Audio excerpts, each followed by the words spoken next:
So it seems like you are joining the chorus of people who feel like Hutchinson going number one to the Jaguars is likely, if not a fait accompli, minus 225. What are you hearing on Hutchinson? The likelihood he goes one. Is that a bet you'd consider making? Would you lay that price currently of Hutchinson minus 225? No, absolutely not. Not a week, not a month out from the draft. You look at these odds, of what on in less than a month ago, Ike Ekwonu and Evan Neal were both minus 110 to be the first overall pick. Basically, no one knew which tackle the Jaguars would take. Hutchinson was 5-1, maybe. He had been the favorite. These markets are very reactive. These markets are not predictive at all. They respond to transactions, they respond to tweets. Like, I mean, obviously Daniel Jeremiah had more of an impact than I did, but I tweeted it first, but then I saw DJ's tweet and I fully acknowledge he had more. But when they tagged Cam Robinson, my initial response was, I mean, man, they might go pass rusher here at the top. And you start to think about what Trent Baalke has done in his career as GM of the 49ers. He took an offensive player in the first round once.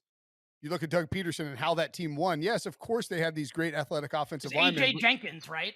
Yeah, it was. It was his final draft pick, I think. Good Who call. was just an absolute bust with the San Francisco 49ers. Disaster pick. But you look at Doug Peterson and that Eagles team that won in 2017. Yes, Nick Foles and Carson Wentz were the big story, but that team's pass rush had dudes for days, right? I mean, they had brought in Derek Barnett as a rookie. They had they had Brandon Graham, they Brandon had Graham, Chris yep. Long, they brought in Derek Barnett as a rookie, and all Vinny those Curry guys. also, maybe? That's I right, could be Vinny wrong on Curry. that. It's correct. So they were deep at pass rush. So when they signed Arden Key today, it didn't really make me think they might get off Hutchinson. The one thing I've heard, and this is, and it's kind of reflected in how the odds have moved. So I think it's something that's probably circulating a little bit more than people have talked about. Trayvon Walker could be the number one overall pick. I don't love betting him at plus 250 because he was like 25-1 less than a month ago. I couldn't get any action on it.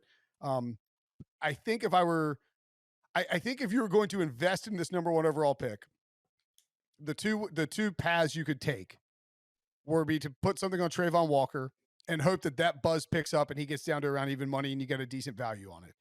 As we get closer to the draft, if Hutchinson becomes more of a fait accompli, as you point out, that Trayvon Walker price might look bad. I don't think it's crazy to suggest they could still take an offensive lineman first overall.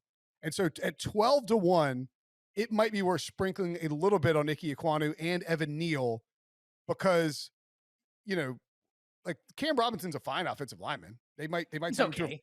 yeah, he's fine. I mean, but if they don't sign him to a contract by July 15th, They can rescind it. They can pull the tag. well, they can pull the tag, but I'm saying they have until July 15th to sign him to a long-term extension, at which point they can't negotiate during the season, which means he's going to hit the open market next offseason and not be a Jaguar. So they could view this as, all right, we're going to play Neal, who was a right tackle for times at Alabama, on the right side for 2022, and play Cam Robinson on the left side for that year, or do the same thing with Ike Ekwonu. I talked to him yesterday at State's Pro Day, and he So, said that so, he's so, Will, so when Will says you talked to Ike Ekwonu yesterday at NC yes, State's I was Pro Day, standing Ekwonu, an NC State Wolfpack, yes. yeah, like about 5 miles from my house. Standing there talking to Icky, fantastic dude, clean prospect as it gets. Very athletic, but he said that he has talked mostly to the Jaguars, the Jets, and the Giants. The Browns have also talked to him a lot, and the Panthers I as want well. him as a Giant. I want him on the Giants really badly.